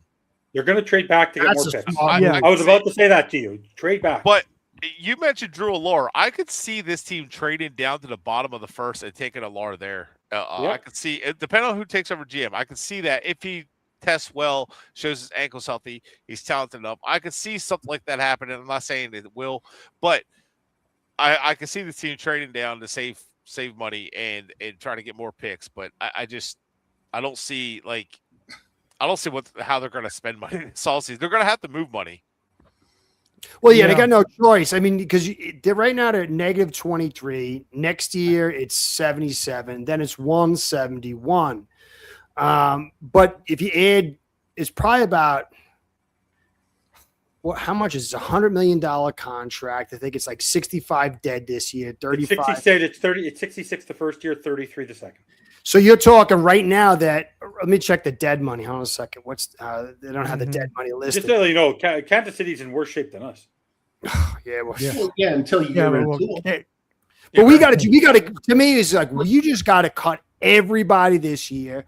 Expect to get a terrible record next year. Reset the books with a decent dead in 27, and then by 28 you're free. You want to laugh? I'll make your prediction right now. They get Harbaugh. They get Stefanski. They make the playoffs next year. I'm not kidding. I'm not kidding. They don't have a quarterback. They will have a quarterback. Nah. I don't see it. They don't got cornerbacks. They don't got safeties. They're thin on D line. They don't have They don't have anybody. Bandwagon's back, boys. They got holes all over the place. Before McDaniel got fired today, they were going to lose half the 53-man anyway. All right. Yeah. Okay. Now with a new coach coming in, you could probably add another 10 to 12 guys on that. We're talking probably 17, 18 guys from the current roster, 53-man roster, that'll probably be on this team next year. Okay. That's what happens when you hire a new coach. When you hire a new coach, they're going to bring in their guys for their system. All right. Just think about Brewer. Will Brewer fit in another system? 100%. You're right. But they're all tradable assets. That's the thing is that I think Waddle's gone. But you're not trade trading them. All right, because nobody wants them. Nobody's taking these players on these salaries. Right. So Brewer's not expensive. Brewer's not expensive. But you're going to end up cutting. He was the number one or at times the number one center in NFL football. Yeah, but you don't think they're not going to? You don't think he's going to want more money? With the 6th or 7th round pick. He's not. Here's the thing. He'll have to block more than 2.05 seconds and won't be outside zone all day. The thing is, we overpaid guys. Like I like Brewer. I think he's a fantastic center, but they overpaid for him. You don't like, and teams are not teams. A lot of good teams don't overpay centers. So the thing is, it's going to be one of those things. A day 3 pick, and teams know Miami's on. They're selling. That's why.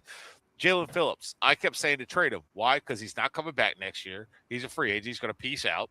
So get something while you can. A day 3 pick's fine. You start getting these day 3 picks. And that's the one thing, like we talked about, someone mentioned Parcells earlier. At least when he was here, that's the one thing he would do is he wasn't the kind of guy that would like, I'm going to drag it out for the contract. No, he was the kind that wanted to get a guy signed as soon as he could. I knew it's a rookie contract, whatever. But then, like, hey, I'm not going to get this guy re-signed. I'm going to trade him before I end up losing money or before it becomes obvious I have to trade him. So it's like you still want to get something for nothing. So you're going to cut Brewer. So you might as well just go ahead and trade him for a pick, even if it's a day 3 pick. Yeah. Well, sure. I think Brewer's a guy you could move into next year and even utilize in this year because you're going to have to replace Jackson. You're going to have to get a right guard.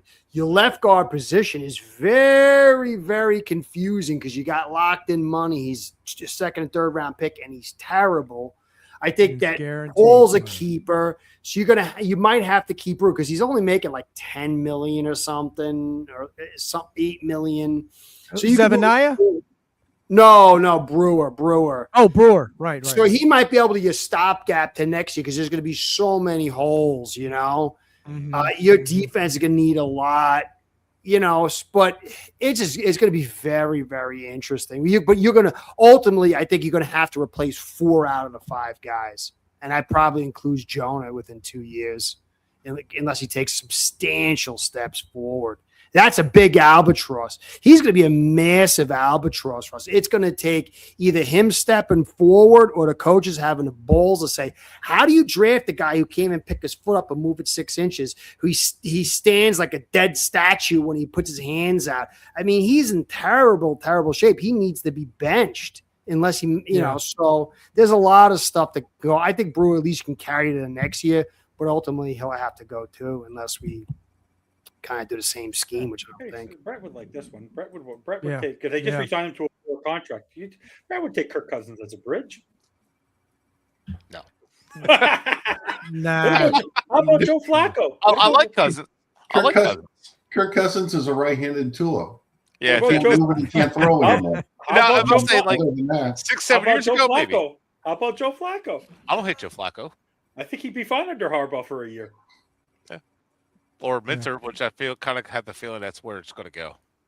Everybody keeps saying Harbaugh's the obvious choice there, but Harbaugh does not want to go to New York. He does not want to. He will not last. But here's the thing: Harbaugh can go get a head coach job and pull Joe Douglas from the Eagles, who they've worked together before, and be his GM somewhere else. I kind of get the feeling it's going to be Mike. Yeah, but the difference with Harbaugh here is because he tried to go get Harbaugh more than once.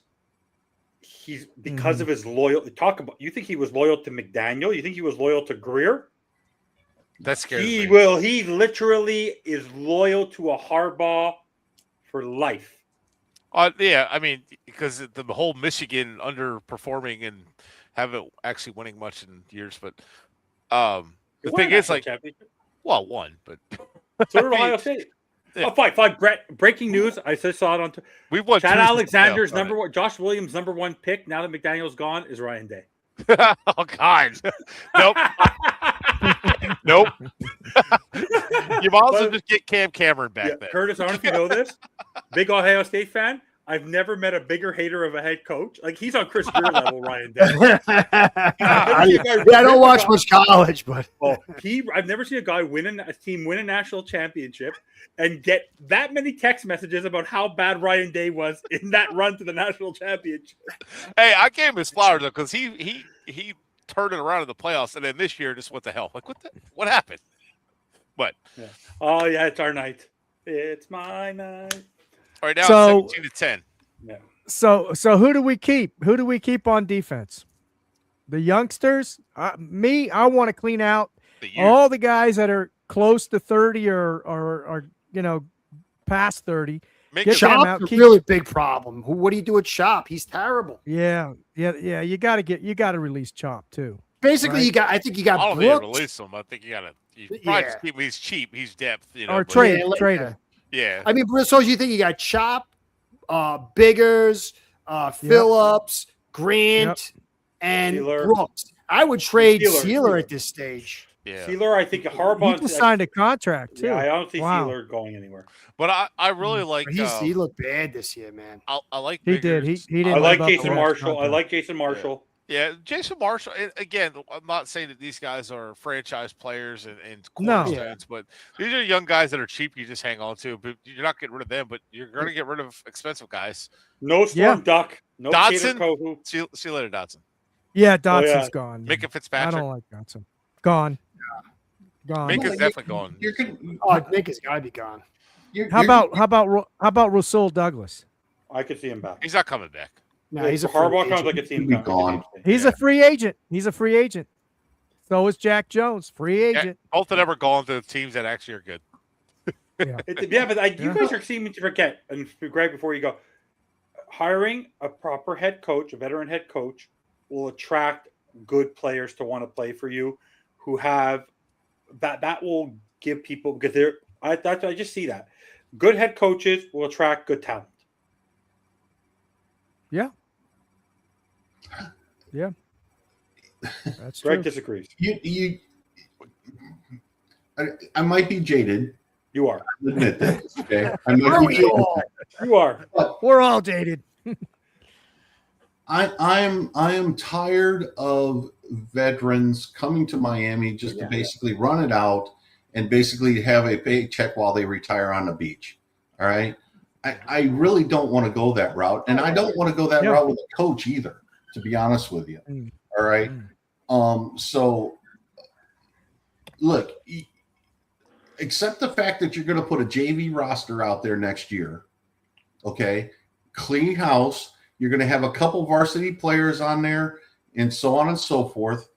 But clean house and build through the draft. Get young and 100%. hungry. Get young and hungry, and don't make this a retirement home for people who just want to, are on the last 2 years of their, of their playing career. Unless it's for us. Well, I mean, yeah, I'm fine with it. All right. Unless they're hiring us. But I'm fine with this. A veteran head coach bringing in his players isn't going to help this team in the window that they have. You can't just have young players. That's the problem. You need to sprinkle veterans in there. Well, it's got to be a sprinkle. Yeah, for sure. I never said to this team. This team needs to be like they have right now. How many draft picks they have? They have 7 rounds where they have 8 or 9 draft picks this season. They need to have 8. They need to have double-digit draft picks in this draft. They need double-digit. Absolutely not. I wholeheartedly disagree with that because this draft sucks. All right. You need players. You need players to sprinkle in. You're not going to go get the players. But you don't trade back to get more players in a draft that's this bad. You stay at 11, in my opinion, if you think you can get somebody with an impact. All right. This isn't a draft to acquire picks. No, I know that. Because again, Miami's biggest issue is talent.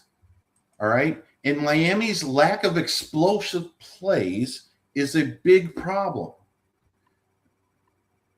You have to. The game is won, especially in the playoffs, by explosive plays. The team that has the most explosive plays, the most game-changing plays, usually wins playoff games. Mm-hmm. It's not grinding it out. It's not any of that stuff. Miami needs those types of players. They especially need those types of players on defense. Yeah. And quantity is not better than quality. And I think we need to quit thinking that way, especially when it comes to the draft. You mean 3 first-round picks blown instead of trading them up and getting the better player in 2020 wasn't worth it? Well, look, you drafted a quarterback number 5, and then your first thought is to draft an offensive tackle. Okay. Was that Austin Jackson? Yep. Yeah. When you pass up an impact player. Okay. You needed help at the skill positions. Something similar to what Cincinnati did. Cincinnati took Joe Burrow in the second round. They took Higgins. The first pick in the next draft, they took Jamar Chase. All right. And you can say what you want. Their offensive line's bad. Their defensive line's bad. But they went to 2 championship games and a Super Bowl in the span of 4 years after that. All right. It matters to get quality talent over quantity. Hey, Greg, you know what's happening right now? Carson Beck is throwing the ball deep, explosive plays. This game has been all about explosive plays. What's the score? 17-10 Hurricanes. I wouldn't say he's. I mean, he just made a nice throw. He did. Just made a nice throw. He's missed the defense on the Hurricanes, they gave up Lacey. Lacey's literally he literally just ran through an open space and ran 72 yards. Well, I told somebody I think this might be a defensive slugfest, and I'm watching the game. I'm like, no, this is definitely back and forth. Yeah, this is a shootout. Just a bunch of big plays. Yeah. Well, that's how you do it. With 2 quarterbacks that have a lot of talent around them, but thank God, because my God, didn't want a very good. Tomorrow night's going to be the game where there's 2 good quarterbacks playing. Mendoza and whoever takes Moore. I hope Jets take Dante Moore. I just hope for that. That's what I'm praying. I hope they take the best kicker available with the first. I'm waiting for the other. Good, Dante Moore. Hang on, I'm waiting for the other good quarterback. You said Mendoza and who? Moore. No, wait. Who's the second one? Who's the second one? Moore's that good. good. I don't know what Dante people say Moore. him. By the way, you know how? By the way, I'm Steve, all for the Jets taking him and missing again. By the way, Steve, Dante Moore. Yes. I rewatched the game a little bit of the Oregon. I've never seen a quarterback stare down their receivers with such. He literally could burn his eyes through the guy's helmet. He tells you where he's throwing the ball before he throws it. He knows where he has no. You're never supposed to look at the guy you're throwing to. He looks at the guy he's throwing to. Every But time. he's got a rocket arm though. There's going to be a lot of evaluators have him number one. And that's fine because he's talented, but doesn't mean he's a good quarterback. I tell you, watching against Texas Tech, I feel like the kid from Texas Tech has more tools to work with than Moore, but I still don't think he's like a top flight quarterback. I like the guy. I like the one guy I'm going to study a little bit more is actually is Mensa from Duke. He looks like he has a little bit of talent there too. I don't understand the hype for the I'm drawing a blank on his name. The hype for the kid from Alabama. I am Ty Simpson. Yeah, people are. Yeah. Orlovsky's salivating over him. Of course, it's an Alabama quarterback. No Alabama players are allowed. I think after Tua, the second worst pick I think in Alabama history was when the Raiders, another awful franchise, took Alex Leatherwood at 15. I think at 15. Remember they took Alex Leatherwood at 15. Oh, that was an awful pick. Hey, I want to thank. Guys, I gotta go because my kids need to be put to bed. I was just gonna say that I want to thank everybody for joining the panel tonight. Yeah. You're welcome to come back tomorrow. Yeah, I'll probably be back tomorrow for sure. Curtis, where can they find you real quick? What you got going on in your channel before you head out? I gotta cover. Hopefully, getting horrible and a good. Now my pit bull's getting here. Get out. Anyway, you can find me at A's per head. Look at this big dog's gonna come. He doesn't care. He's an idiot. I got one of those. Look at him. Come and say hi. Come on, Judas. Say hi. Say hi to everybody. You gotta come in here. There he is. I got one of those. I got a big old blockhead. I love it. Just knocks the door open, just muscles his way through. Anyway, you can find me at Ace Per Head YouTube, guys. Sorry about that. Yeah, I'm coming up. Put you to bed too. Thanks, guys. I really appreciate hanging out. Thank you. Thank you, Curtis. Man. Curtis at Ace Per Head, guys. Yeah, tomorrow's Finn Stanton Jersey Day, guys. All right, bye-bye. It's Finn Stanton. Man, later. Thank you. Yeah, it's Finn Stanton Jersey night tomorrow. I'm gonna have to jump on tomorrow night. I just want to see that. It's just funny. I'm going to be on NFL Shop. I'm going to be on NFL Shop, and I am buying my HN jersey tomorrow. So awesome. Evan, what time is the show tomorrow night? So we're going to go at 8. If you guys, Greg and Brett, if you're ready a bit earlier, I'll be good to go earlier. I just put 8 o'clock to make it easier for you, Brett. I know you like to. But let me know if you want to go a bit earlier. I can always adjust the time to 7:30 for others, but I'll be good by 8. If not, I can go 7:30. Yeah, I would say if you guys want to go 7:30, I'll jump on as soon as I'm cleared up. And that's Eastern Standard Time, right? Eastern Standard Time, yeah. Gotcha. All right. Well, guys, thanks for joining. Before you go, guys, I really want to thank. There's over 400 people watching us across Twitter and YouTube. Whoa. Guys, we appreciate you. Yeah. Don't forget to like and subscribe. We have so much going on the Finstock Sports Network. 100%. So I'll let you take it home, Steve, if you want to ask anybody anything. Yeah. But I want to thank everybody. This has been a phenomenal show. Evan. Thank you. I want to just thank all the people in the comments. Great comments tonight. Yeah, it's been great. Yeah, absolutely. 100%. I agree, Greg. Productive and contributed to the talk too. Yeah. So, Greg, where can they find you again? I'll be with Evan and Brett tomorrow. So it's going to be fun. And then, like I said, we're going to be doing overtime on a regular basis in this off season. So absolutely. Oh, that's great. Good to hear. Britt, where can everybody find you? I know you're a big X guy. So what's your handle and all that stuff? Follow my handle down there, Brett Legassi 67. I do the shows with Evan and Greg. We're gonna be doing Fins Talk OT quite often. I'm excited. I know they ruined my number, Evan. How ironic! By the way, I didn't realize. By the way, all this time, my people, what's your phone number? And I didn't realize all this time that it ended in 67. Like I only just realized it like a couple of weeks ago. Like it ends in 67. Oh my god! Yeah, so I mean, you can find me on Twitter, always chopping it up, and the controversial takes. Yeah, which we love. Yeah. That's all right. Yeah, and again, I want to thank everybody for joining tonight. It was a great show. Plus, folks joining the chat tonight. It was wonderful to see everybody in there. I I'm sorry, Cat for life. Some of our numeral. Yes, a lot of I can go through them if you want, Steve. We can thank Cat for Life regular, DSG, better be there tomorrow night. Daniel, thank you for jumping in late. Jamie, guy, we did it, buddy. We did it. God of Thunder, haven't seen you before. Great Lo-Fi, Finn Faithful podcast. Check them out also there. I'm just going to keep going. Tommy Mayer has been great. We just Sammy, thank you so much for joining. Retro Broski, thank you for joining the channel. Drew Barry 777. Like, there's been some great new people. Ty Skipper, like, we've had a lot of great guys back. And DSG, thank you for following all the time. We did it, buddy. We did it. And you get your HN jersey tomorrow night, buddy. It's all for you. Again, thanks, guys. Appreciate it.